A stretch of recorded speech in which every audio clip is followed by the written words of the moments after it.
Bismillahirrahmanirrahim. Assalamualaikum warahmatullahi wabarakatuh. Baik, kita akan melanjutkan materi perkuliahan kita di bab mengenai kelistrikan. Di sini kita akan membahas mengenai konsep-konsep dasar kelistrikan dalam tinjauan fisika. Oke, sebelum memulai tentang topik perhitungannya, saya akan coba untuk memperkenalkan dulu dari sudut pandang atom ya. Jadi katakanlah saya berangkat dari sudut pandang atom. Kita tahu bahwa molekul dari banyak hal yang ada di sekitar kita itu kalau di visualisasikan secara mendasar, mereka itu tersusun atas atom-atom tertentu. Jadi kita punya barang tertentu, dia berupa atau penyusun dasarnya itu dia berupa molekul apa, kemudian molekul-molekul itu kalau dipecah lagi akan menjadi sebuah atom-atom tertentu. Nah, di sini saya sudah punya dua buah gambar atom netral, dalam artian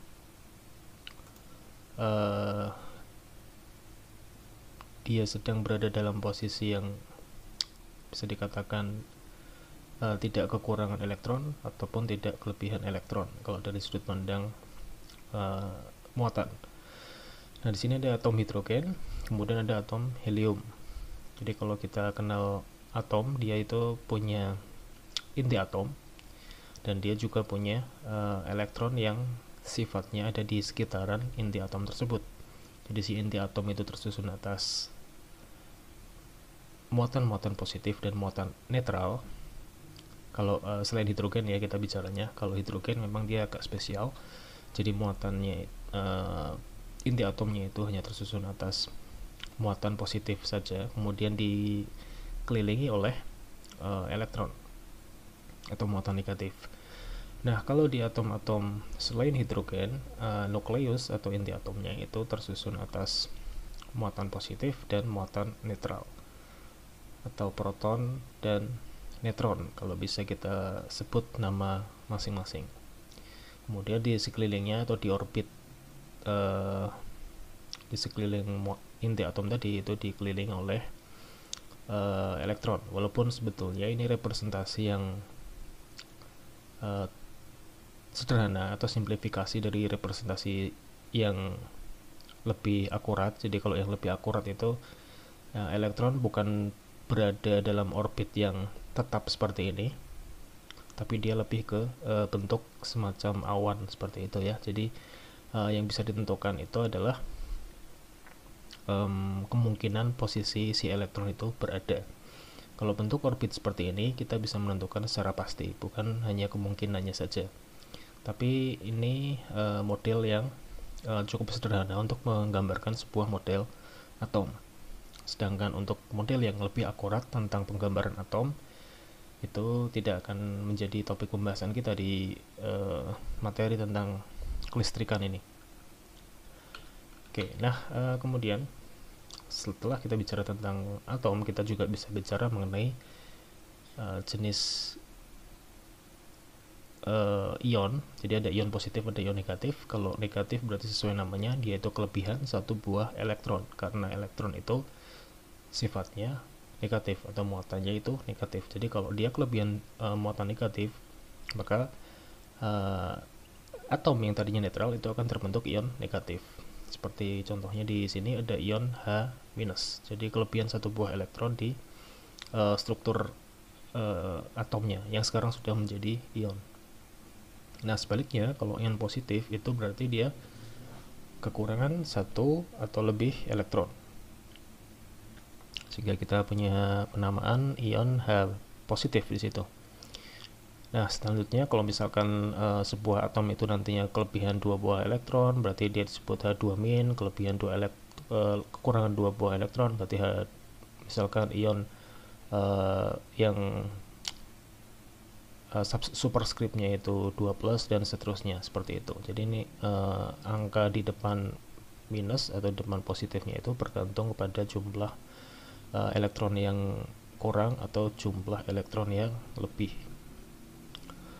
Oke, kemudian ketika kita bicara mengenai kelistrikan, mungkin secara tradisional atau secara materi yang sering kali kita pelajari di katakanlah di sekolah seperti itu tidak secara langsung menghubungkan dengan konsep atomik atau molekul. Namun demikian, sebetulnya ketika kita bicara mengenai kelistrikan, kita bukan hanya membicarakan mengenai besaran-besaran listrik seperti arus, kemudian ada gaya Coulomb misalkan, kemudian ada potensial listrik, beda potensial, voltase, dan sejenisnya. Kita tidak hanya bisa bicara mengenai itu, tetapi pada tataran yang lebih mendasar mengenai molekul atau ikatan-ikatan atom, itu kita juga bisa bicara dari sudut pandang kelistrikannya itu sendiri, karena toh pada dasarnya ikatan kimia itu juga terjadi karena adanya gaya elektrostatis salah satunya. Misalkan kita kalau bicara tentang ikatan kimia, kita kenal ada ikatan kovalen. Ikatan kovalen ada yang jenisnya non polar dan ada polar. Itu tergantung dari apakah elektronnya itu di share atau dibagi secara equal atau secara distribusinya sama seperti itu antar kedua atomnya. Misalkan di sini saya punya Cl2, itu dikatakan ikatan kovalennya non polar karena tidak ada kecenderungan di kanan maupun di sebelah kiri. Sedangkan kita punya jenis ikatan kovalen polar di mana nantinya akan terjadi kecenderungan muatan itu lebih berat kemana, tergantung dari jumlah elektron yang di share seperti itu.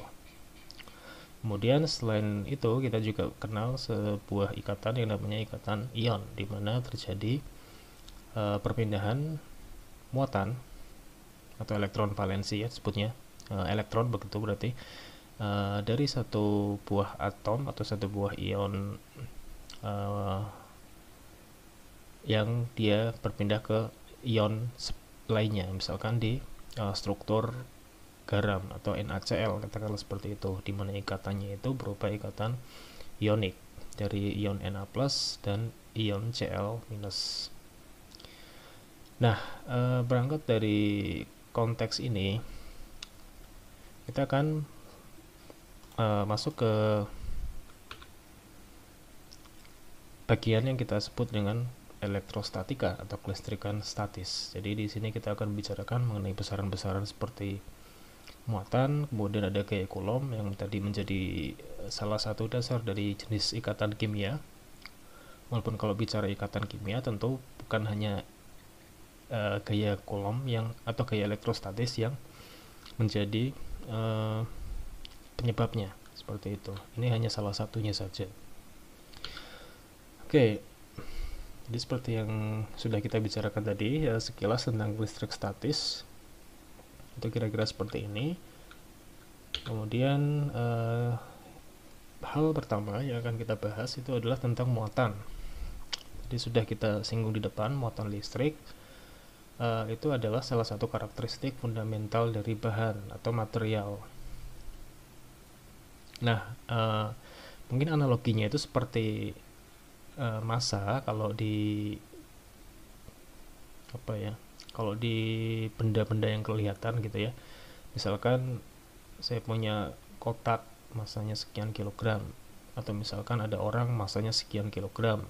Nah, massa tersebutlah yang nantinya akan mengakibatkan terjadinya gaya gravitasi dengan bumi. Jadi ada tarikan dengan bumi seperti itu ya. Sedangkan kalau kita bicara mengenai muatan listrik, nah muatan listrik itu kontribusinya nantinya akan memberikan gaya listrik atau gaya listrik statis seperti itu. Nah, ini yang membuat sebuah muatan itu nantinya bisa saling tarik menarik dengan muatan yang lain. Misalkan ketika saya punya dua buah muatan yang berbeda jenis, kemudian Bisa juga terjadinya itu adalah tolak menolak kalau misalkan saya punya dua muatan yang jenisnya sama, begitu. Nah, kemudian ketika bicara mengenai muatan listrik, sebetulnya pada hakikatnya itu muatan listrik itu dibawa oleh yang namanya partikel subatom. Jadi partikel subatom itu salah satu partikel fundamental yang sifatnya khas. Jadi misalkan kita bicara secara sederhana saja di sini, saya punya partikel yang membawa muatan positif, kita sebut partikel tersebut sebagai proton. Kemudian ketika saya punya partikel yang ternyata dia membawa muatan negatif, berarti kita tahu bahwa jenis partikel tersebut adalah elektron. Kira-kira seperti itu. Dari sekian banyak jenis partikel subatom yang bisa dibicarakan. Nah, kemudian untuk besarnya muatan sendiri itu nantinya akan dinyatakan dalam satuan yang namanya satuan Coulomb, disimbolkan dengan C besar. Nah, ini beberapa karakteristik dari muatan-muatan listrik. Kita punya elektron, kita punya proton, dan kita punya neutron. Biasanya yang kita bicarakan itu dari sudut pandang muatan positif atau muatan negatif saja. Kita jarang membicarakan mengenai muatan neutron karena pada dasarnya tidak memberikan sumbangan apapun terhadap konteks gaya kelistrikan, ya, kira-kira seperti itu. Nah, muatan itu, satu buah muatan listrik itu nilainya 1,602 kali 10 pangkat minus 19 Coulomb. Jadi dua-duanya sama untuk elektron dan untuk proton. Kemudian ada awalan di depan, minus dan plus atau negatif dan positif, itu mengindikasikan jenis muatan yang sedang dibawanya. Kalau negatif berarti elektron, kalau positif berarti proton, begitu. Kemudian untuk masanya itu sendiri, karena kita sedang bicara mengenai partikel, jadi partikel itu juga bermassa, walaupun masanya itu sangat amat kecil. Jadi kalau di elektron itu 9,1 kali 10 pangkat minus 31 kg, kalau proton dan neutron itu sekitar 1,67 kali 10 pangkat minus 27 kg. Jadi itu sangat amat kecil kalau dibandingkan dengan massa hal-hal yang biasa kita lihat, begitu. Oke, nah ini kira-kira konversi kalau misalkan kita ingin mengkonversi muatan dalam satu Coulomb ke dalam banyaknya elektron. Oke, nah setelah kita kenal dengan muatan, maka kita akan bicarakan mengenai gaya. Sudah pernah kita singgung sekilas di bab mengenai dinamika mekanika, ya. Di situ ada bagian gaya non kontak kalau tidak salah. Jadi salah satu jenisnya itu adalah gaya listrik atau gaya elektrostatis. Nah, itu pula lah yang terjadi ketika kita membicarakan mengenai muatan. Jadi kalau saya punya dua buah muatan berdekatan, katakanlah sejauh r jarak mereka berdua, itu tergantung nantinya apakah muatannya itu sama jenisnya ataukah berbeda jenisnya. Tapi pada jarak tertentu nantinya, tanpa harus saling menempel, kedua buah muatan ini tanpa harus saling menempel, mereka itu sudah saling menghasilkan gaya. Yang kiri memberikan gaya terhadap yang kanan, demikian pula sebaliknya, yang kanan memberikan gaya terhadap yang kiri. Itu berlaku baik untuk yang berbeda jenis maupun yang sejenis. Jadi ada pengaruh jarak di konteks gaya Coulomb atau gaya listrik statis tadi. Nah, jadi kalau disingkat atau disimpulkan, hal-hal yang berperan pada gaya Coulomb itu adalah muatan partikel. Jadi besarnya muatan partikel itu berapa Coulomb, digambarkan oleh simbol Q tadi, dan dalam satuan Coulomb. Kemudian jarak antara partikelnya yang disimbolkan dengan R ini. Jadi kalau misalkan jauh sekali R-nya, misalkan katakanlah kalau ini R-nya masih cukup memberikan pengaruh, ya, seperti itu. Tetapi misalkan saya punya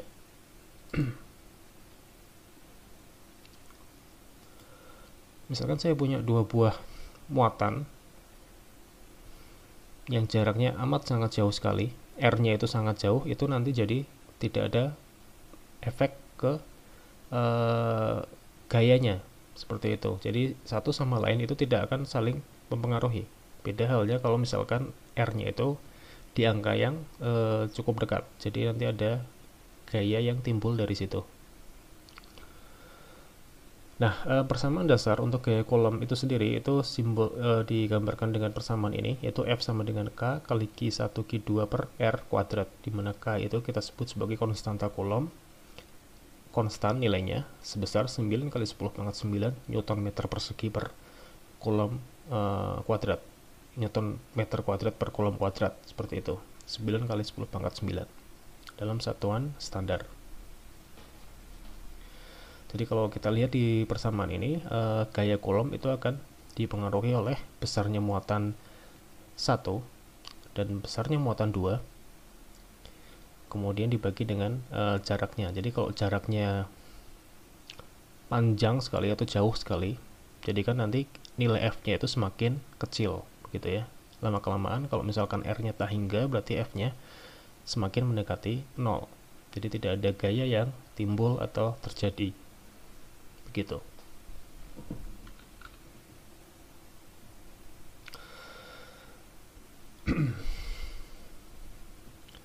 Nah, ini sebagai gambaran awal atau contoh awal ya.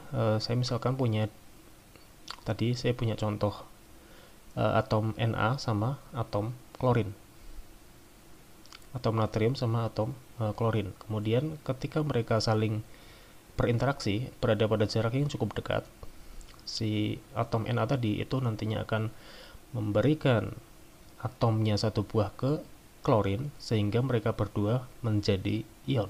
Jadi keduanya itu asalnya atom yang stabil, tetapi karena mereka berdekatan dan berinteraksi, maka mereka berdua bukan saling memberi, tapi Na memberi elektronnya ke Cl dan Cl menerima elektron, sehingga Na kehilangan satu buah elektron menjadi ion, dan Cl menjadi sebuah ion juga menjadi ion negatif, begitu. Nah, ini nanti juga bisa dihitung besarnya gaya elektrostatis antara Na plus dan Cl minus jika jarak antar mereka itu 2,82 angstrom. Nah, ini mungkin bisa sebagai latihan karena ini masih sangat simpel. Jadi di sini R-nya adalah 2,82 angstrom. Apa itu angstrom? Angstrom itu adalah 10 pangkat minus 10 meter. Jadi 2,82 angstrom itu konversinya adalah 2,82 kali 10 pangkat minus 10 meter. Begitu. Jadi ini adalah satuan jarak atau panjang. Begitu. Oke, nah dari mana kita bisa mengetahui nilai Q-nya, atau di sini kan diharapkan kita memasukkan nilai Q ya, atau nilai besar muatan itu dari informasi muatannya. Jadi natrium itu kehilangan satu buah elektron sehingga dia muatannya itu 1E tapi positif, begitu. Kemudian kalau yang Cl atau klorin itu nilainya sama 1E tapi negatif. Jadi kalau dituliskan dalam persamaan yang sederhana, kira-kira interaksi antar Na dan Cl ini ketika mereka saling berikatan membentuk natrium klorida atau garam kita kenalnya, itu adalah K kali Q1 Q2 per R, dimana Q1 kita anggap misalkan punya Na, Q2 misalkan punya Cl. Nah, ini berarti tinggal 9 kali 10 pangkat 9 gitu ya. Itu adalah nilai konstanta Coulomb. Kemudian dikali dengan muatan Na yaitu sebesar 1E, berarti kita lihat lagi ke belakang. 1E itu adalah 1,602 kali 10 pangkat minus 19. Berarti 1,602 kali 10 pangkat minus 19, kemudian yang Q2 punya CL juga sama, jadi negatif 1,602 kali 10 pangkat min 19 gitu ya. Kemudian dibagi R kuadrat.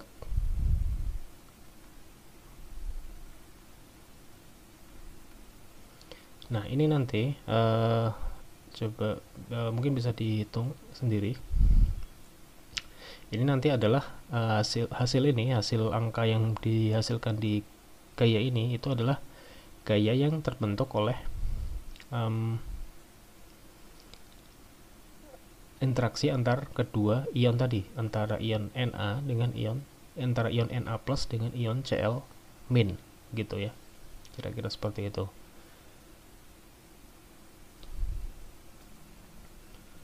Nah di sini cuma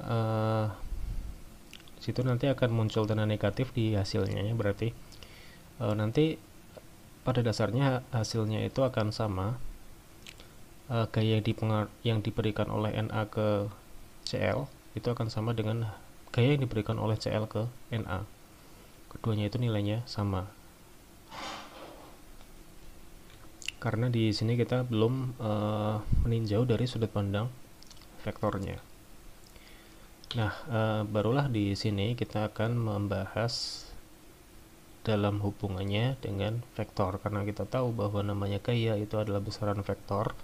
Begitu pula ketika kita bicara mengenai gaya Coulomb, jadi gaya Coulomb itu juga merupakan gaya yang perlu ditinjau posisi dari masing-masing muatannya, karena berbeda posisi itu akan mengakibatkan perbedaan gaya seperti itu. Nah, mungkin sekilas ya mengulang tentang vektor. Kita sudah pernah bicara tentang vektor ini. Kalau misalkan saya punya dua buah muatan, katakanlah muatan 1 dan muatan 2. Muatan 1 itu posisinya dideskripsikan oleh R1, kemudian muatan 2 posisinya dideskripsikan oleh R2. Maka jarak antar mereka berdua itu akan dideskripsikan oleh R21 atau vektor R21. Itu simply tinggal dikurangkan gitu ya.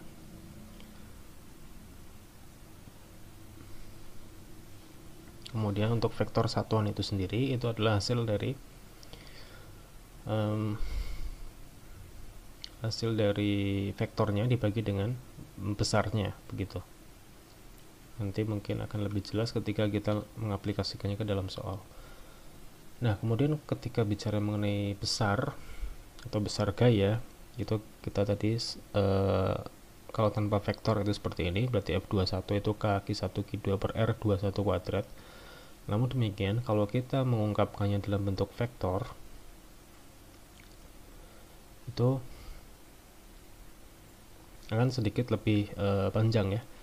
Jadi kalau vektor gayanya itu adalah seperti ini, bisa dituliskan dalam bentuk paling atas, kemudian bisa juga dituliskan dalam bentuk yang sebelah kanan walaupun ini terlalu panjang, atau bisa dituliskan dalam bentuk yang paling bawah.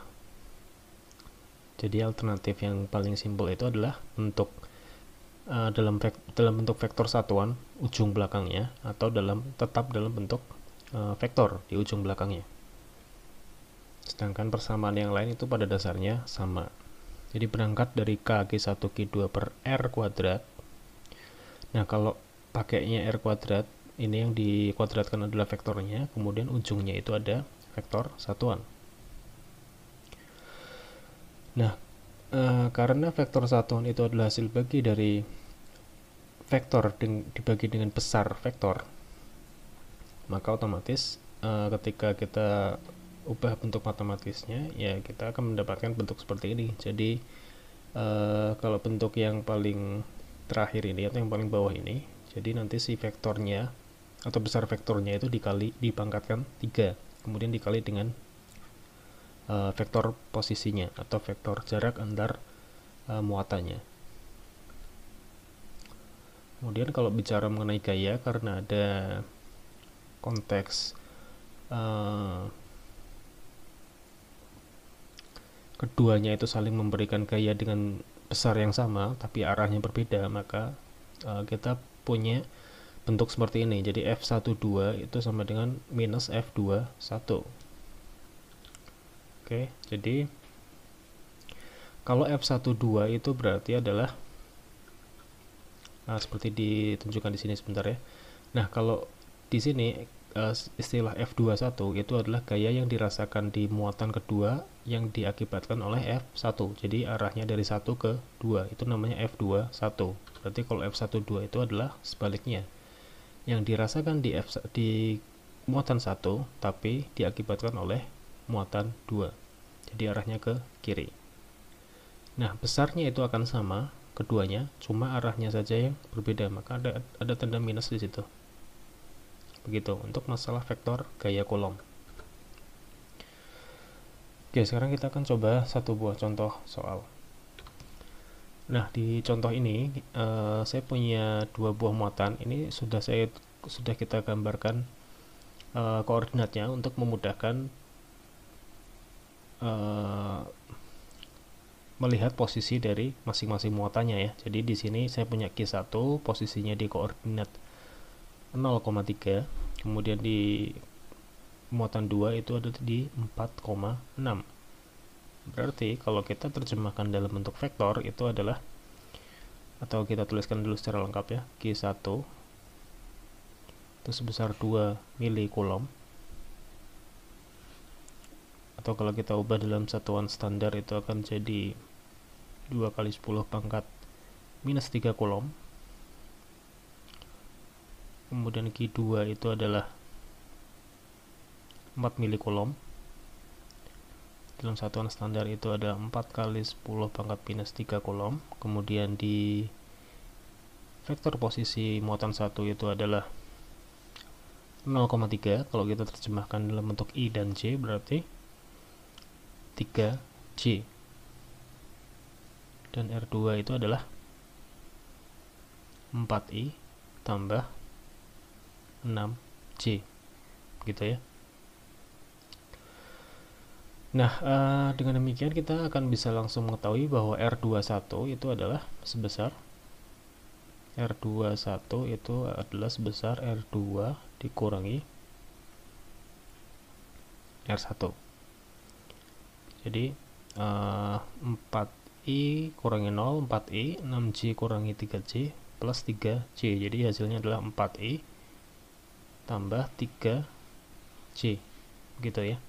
Itu adalah R21-nya.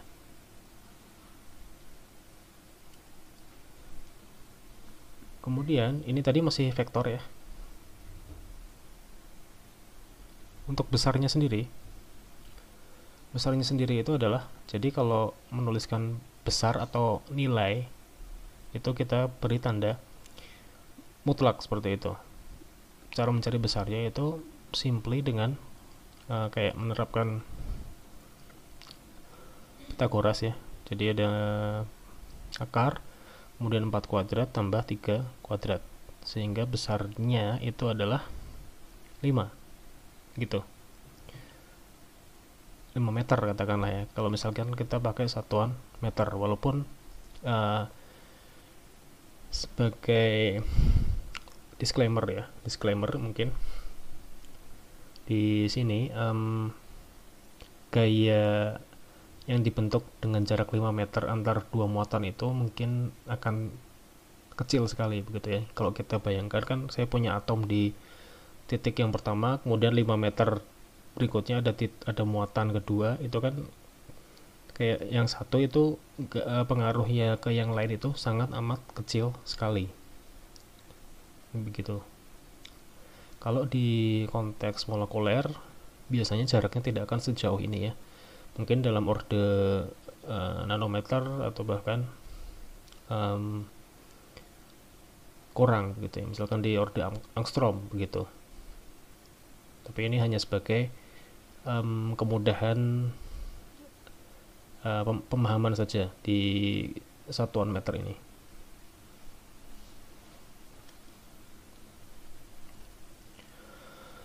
Oke, saya lanjutkan.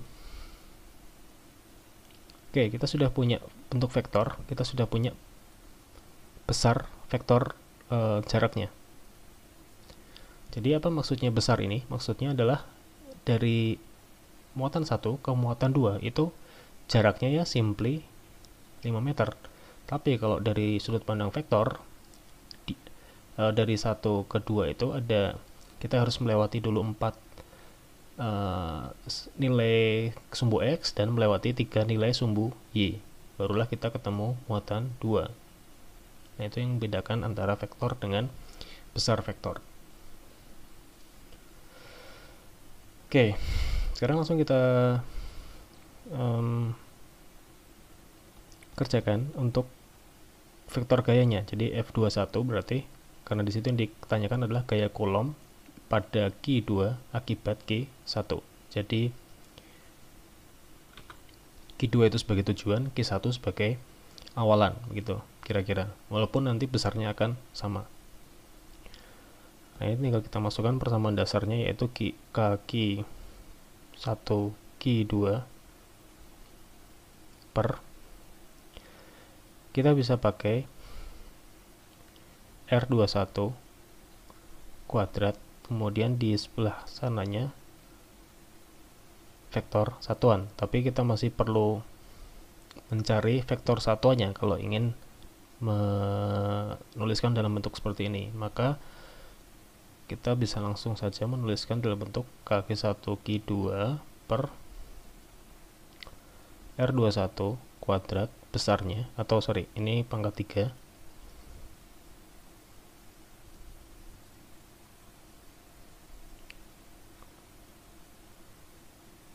kemudian di ujung paling kanan itu adalah vektor lagi, tapi bukan besarnya ya, vektornya.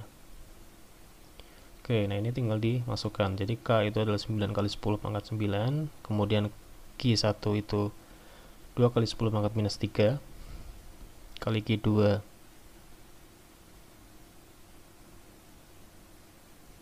4 ya, 4 kali 10 pangkat minus 3. Ini kebetulan keduanya muatan positif, tapi berlaku juga untuk muatan negatif. Nanti tinggal diberi tanda negatif di salah satu yang muatannya negatif.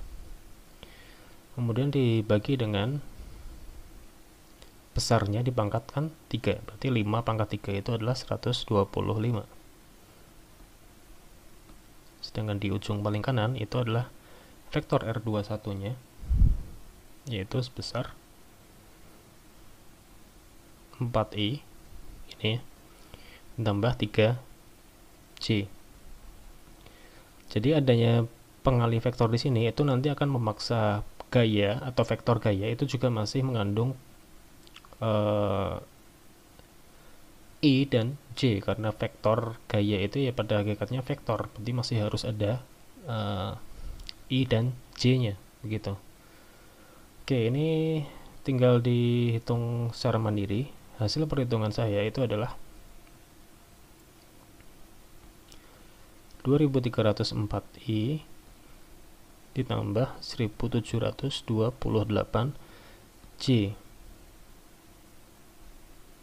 Newton gitu. Oke, jadi karena satuan yang lain itu standar, jadi 9 kali 10 pangkat 9 itu standar, Coulombnya sudah standar juga, kemudian meter juga sudah satuan standar, maka otomatis kita akan mengetahui bahwa gayanya pun akan berada dalam satuan standar, begitu kira-kira. Jadi di sini masih ada I dan J nya, karena kita sedang bicara mengenai vektor gaya. Oke, nah kemudian selanjutnya adalah misalkan saya bukan cuma punya 2 muatan, tapi punya lebih dari 2 muatan. Misal seperti apa kira-kira? Pada prinsipnya hampir sama, tapi kita harus meninjau semua muatan yang saling berdekatan tadi. Nah, misalkan saya punya 4 buah muatan yang masing-masing posisinya sudah diperlihatkan di sini. Muatan 1 posisinya R1, muatan 2 posisinya R2, dan seterusnya sampai 4. Nah, kemudian misalkan kita ingin meninjau nih, berapa sih gaya yang dirasakan di muatan 4, karena ada muatan 1, ada muatan 2, ada muatan 3, maka semuanya harus diperhitungkan. Karena itu kita menghitung dulu masing-masing, yaitu F41, kemudian F42, F43. Itu masing-masing kita hitung dengan cara yang sama seperti yang tadi sudah kita bicarakan atau sudah kita hitung sebelumnya. Nah, setelah kita menghitung masing-masing besar muatannya, itu berarti nanti ada 3 hasil ya, karena kita tinjaunya hanya di 4 saja. Maka setelah itu ya kita tinggal jumlahkan saja, maka gaya Coulomb total yang bekerja pada Q4 atau yang dirasakan oleh Q4 itu akan sebesar jumlah dari masing-masing interaksi tadi, begitu.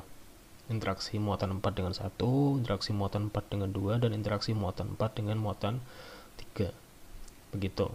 Begitu pula kalau misalkan saya ingin tahu besarnya gaya yang bekerja di poin 2 misalkan, atau di muatan 2, yaitu tinggal kita cari F21, F23, dan F24, begitu, dan seterusnya. Ini saya kira cukup sederhana, hanya saja memang menghitungnya lebih panjang. Oke. Nah, bicara mengenai konsep elektrostatika atau kelistrikan statis ya, kita akan bicara juga mengenai besaran yang namanya medan listrik. Nah, ini masih berkaitan dengan muatan yang tadi sudah kita bicarakan. Medan itu seperti namanya, itu adalah semacam area atau daerah di mana listrik itu masih bisa dirasakan. Jadi misalkan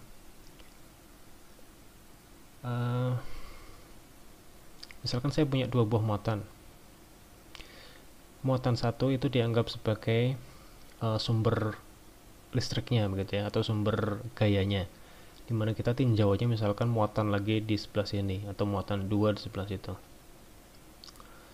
Nah, karena ada medan listrik di dekat sini, jadi jarak antara Q1 dan Q2 itu masih cukup memungkinkan adanya interaksi gaya terjadi, ya otomatis Q2 itu akan merasakan gaya listrik dari Q1. Nah, medan itu adalah kalau di matematika kan itu adalah besarnya gaya dibagi dengan besarnya muatan tempat tujuannya itu. Jadi besarnya gaya yang tadi harus kita hitung dulu ya.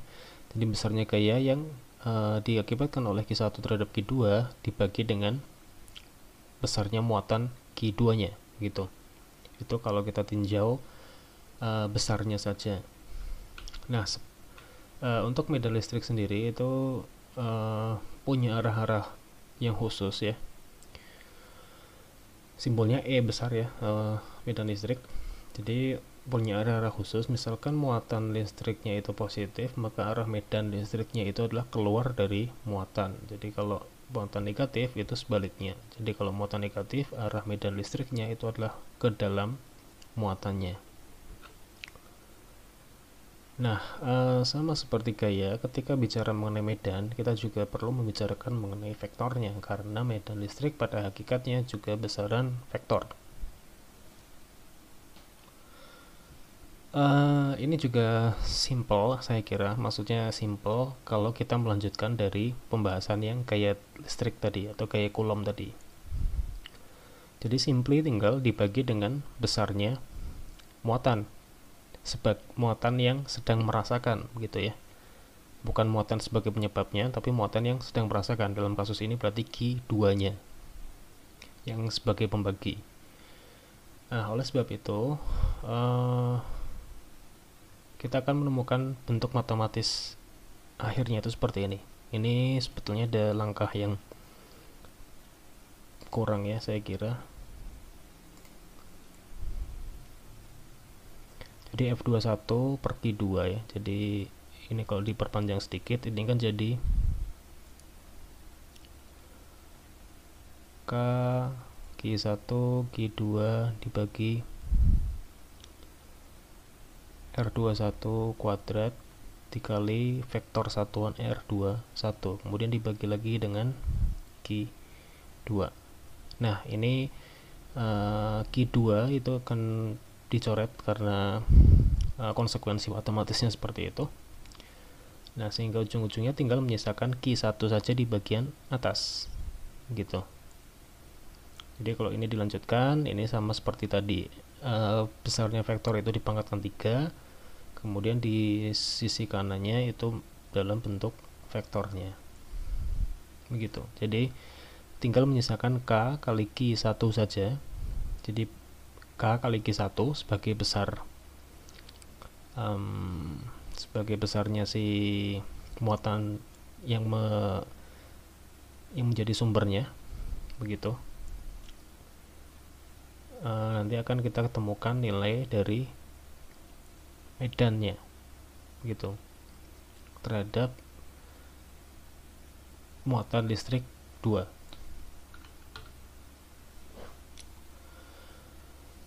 Oke, ini contohnya sama ya. Jadi medan listrik, cuma saya pakai contoh yang sama. Di situ kasusnya sama, cuma yang ditanyakan adalah medan listriknya ya. Ini tinggal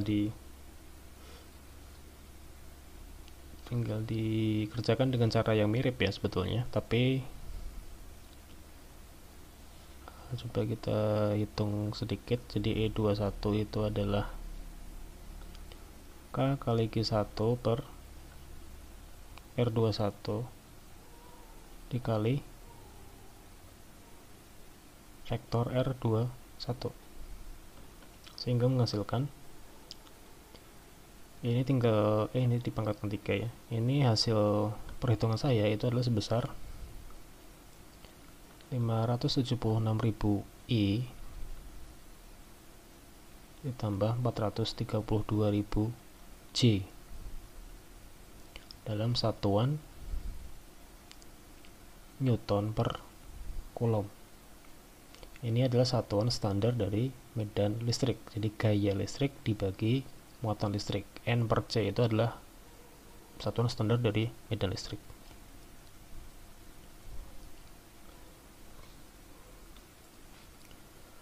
Oke. Nah, berikutnya medan listrik itu selain memberikan pengaruh terhadap muatan listrik, jadi istilahnya kalau misalkan tadi di kasus yang ini saya punya 2 buah muatan yang satu itu dianggap sebagai sumbernya, muatan kedua sebagai penerima medan listriknya begitu ya, itu sebagai objeknya. Nah, kalau misalkan kita tidak menganggap atau tidak ada muatan lainnya di situ, ya kita tinggal menamainya saja sebagai titik. Jadi misalkan saya punya muatan Q1, kira-kira berapa sih medan listrik yang dirasakan oleh titik P ini. Jadi P ini bukan muatan, bukan apapun, dia cuma semacam jarak aja di titik tertentu begitu ya. Nah, ini juga kita bisa hitung. Jadi kalau dalam konteks fisika itu medan listrik bisa dihitung di titik manapun kita mau menghitung. Jadi di titik manapun kita bisa hitung asal kita mengetahui jarak antara si muatan dengan si titik tempat perhitungan kita tadi. Nah, kita asumsikan titik tempat perhitungan kita itu adalah titik P namanya. Nah, hampir sama bentuknya. Jadi kita sebutnya sebagai EP1 ya. P itu sebagai titiknya, bukan 21 lagi karena tidak ada muatan di situ. Nah, kita kalau dari sudut pandang titik saja itu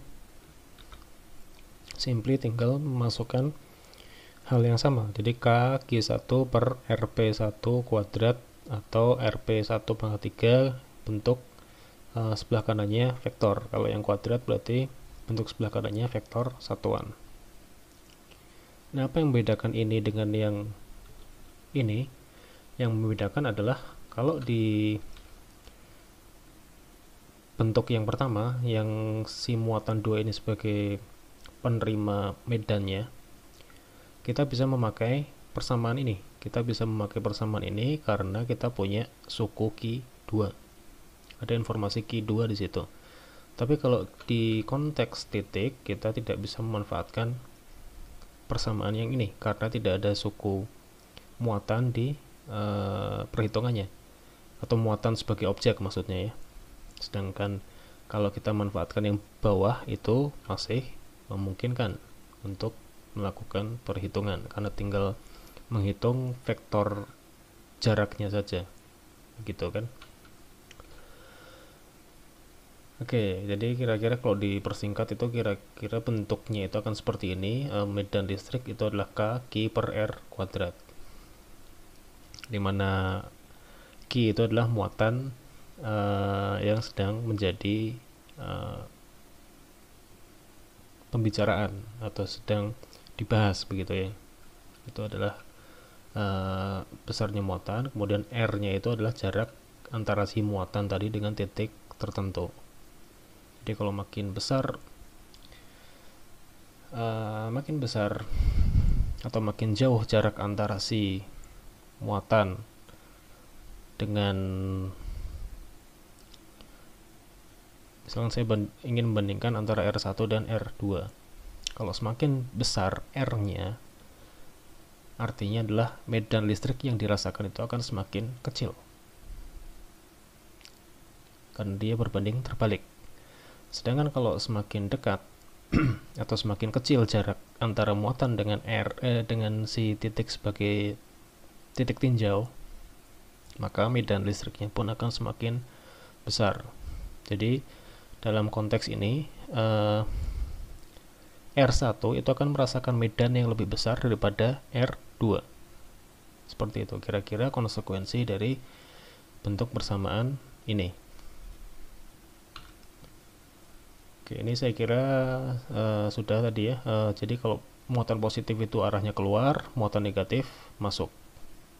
Sehingga kalau saya punya dua buah muatan yang saling berbeda tanda, beda jenis, itu akan berarah seperti ini si medan listriknya. Kemudian kalau misalkan saya punya dua buah muatan yang sama jenisnya, arah medannya itu kira-kira seperti ini. Sehingga ada kejadian atau interaksi tarik menarik atau atraktif ya. Kemudian ada kejadian atau interaksi tolak menolak atau repulsif kita sebutnya. Jadi kalau tandanya sama berarti akan terjadi repulsif, kalau tandanya beda muatan itu akan terjadi interaksi yang atraktif. Oke. Nah, selanjutnya kita akan coba satu buah contoh untuk konteks medan listrik dengan tinjauannya itu adalah titik di sini. Nah, contohnya ini adalah seperti ini ya. Kasusnya adalah saya punya dua buah muatan saling berdekatan, beda tandanya atau beda jenisnya. Saya ingin mencari tahu berapa sih. Berarti kan kalau begitu pasti ada gaya elektrostatis, ada juga medan elektrostatis atau medan listrik yang terjadi akibat adanya muatan tadi. Jadi itu yang perlu diperhatikan kalau bicara tentang medan. Jadi kalau muatan itu pasti akan menghasilkan medan listrik. Nah, katakanlah saya ingin meninjau titik P di sini, yang dia itu ada di antara kedua muatan tadi. Masing-masing jarak dari muatan itu adalah 0,4 meter dan 0,4 meter. Jadi antara kedua muatan itu jaraknya 0,8 meter, tapi si titik P itu tepat berada di tengahnya. Oke, mungkin langsung kita tuliskan hal-hal yang bisa dituliskan. Jadi ada Q1 itu sebesar 2 NC atau 2 nanocoulomb maksudnya. Jadi jangan bingung dengan prefix N kecil, M kecil, dan seterusnya. Itu pada hakikatnya sama dengan ketika kita bicara dari sudut pandang satuan meter, liter, dan seterusnya. Ada 2 nanocoulomb, maka kalau kita ubah dalam satuan standar menjadi 2 kali 10 pangkat minus 9. Coulomb.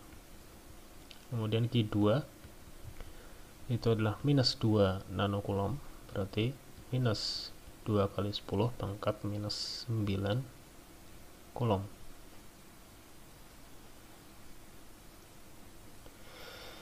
Kemudian saya punya titik P yang jaraknya dari muatan 1 dan dari muatan 2 itu sama, maka akan kita tuliskan ada RP1 dan ada RP2 sebagai vektor. Nah, apa itu RP1? RP1 ya berarti jarak atau posisi RP atau posisi P ya, maksudnya RP itu posisi P dikurangi dengan posisi muatan 1. Begitu pula di 2 berarti posisi P kurangi posisi muatan 2.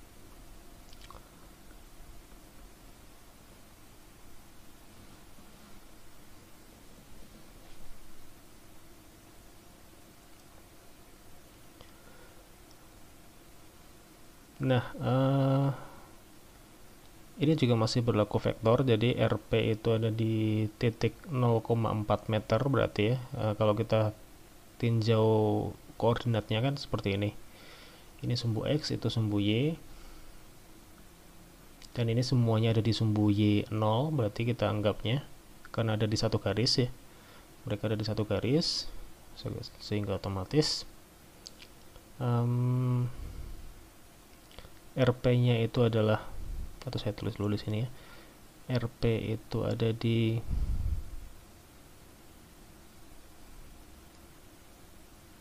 (0,4i) tambah 0 atau kurangi 0 karena J-nya itu di 0. Kemudian R1 itu ada di 0 dan R2 itu ada di 0,8 meter ya kalau mau lengkap pakai satuan. Oke, sisanya tinggal kita hitung dengan matematika standar. Kita tinggal kurangkan ini, RP kurangi R1 itu nilainya adalah 0,4 I kurangi 0, berarti 0,4 I. Kemudian RP2 itu adalah 0,4i dikurangi 0,8i.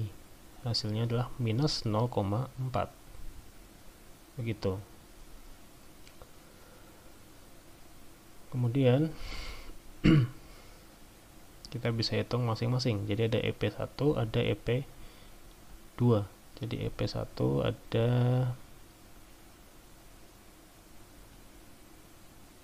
EP2. Jadi maksudnya EP1 itu adalah medan listrik yang diakibatkan oleh muatan 1 yang dirasakan oleh titik P, begitu. EP2 juga sama, muatan medan listrik yang dirasakan oleh titik P yang diakibatkan oleh muatan 2. Nah, ini tinggal disesuaikan penamaannya, jadi ada kaki 1 per RP1 pangkat 3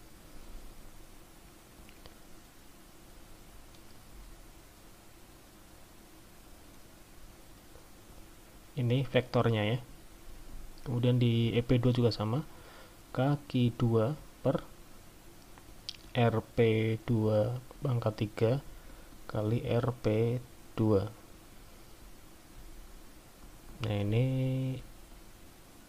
tinggal dimasukkan, K itu 9 kali 10 pangkat 9. Kemudian Q1 itu adalah 2 kali 10 pangkat min 9 dibagi dengan RP pangkat 3, RP1 pangkat 3 berarti 0,4 dipangkatkan 3. Yang bagian EP2 juga sama, 9 kali 10 pangkat 9 dikali minus 2 kali 10 pangkat min 9 dibagi 0,4 pangkat 3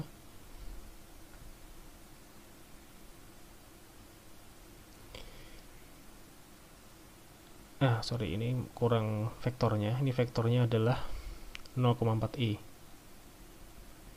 Kemudian yang EP2 vektornya adalah minus 0,4 I.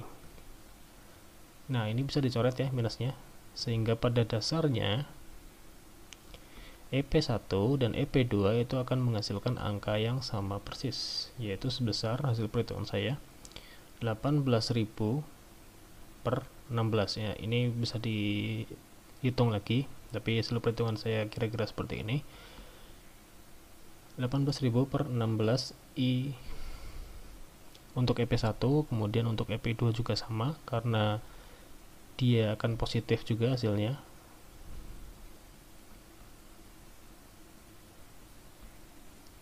Oke.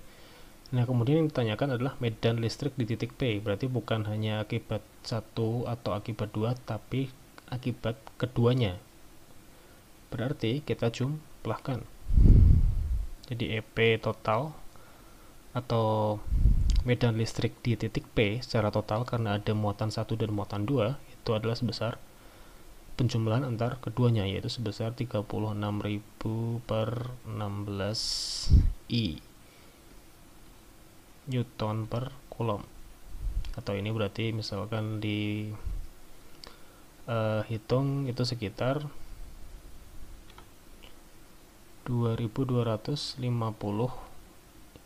I Newton per Coulomb gitu. Jadi akibat ada dua muatan di situ yang mengapit si P ini, maka medan dari Q itu kena ke P, medan dari Q1 itu kena ke P, medan dari Q2 juga kena ke P, sehingga otomatis di P ini terpapar dua buah medan akibat muatan 1 dan akibat muatan 2, sehingga medan di sini itu menjadi double gitu ya, karena pas di tengah-tengah. Nah, kira-kira seperti itu. Nah, misalkan konteksnya nanti di titik yang lain lagi, katakanlah titik P-nya itu ada di sebelah kanan sini, otomatis nanti bisa jadi tidak double, tapi untuk medan akibat Q1 mungkin akan lebih kecil, kira-kira seperti itu. Itu nanti perlu dihitung lebih lanjut kalau misalkan ada permasalahan yang seperti itu.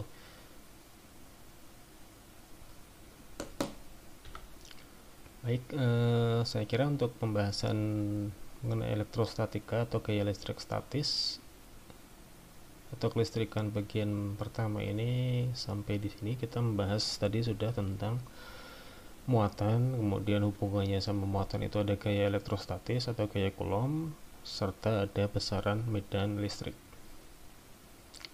Demikian, terima kasih.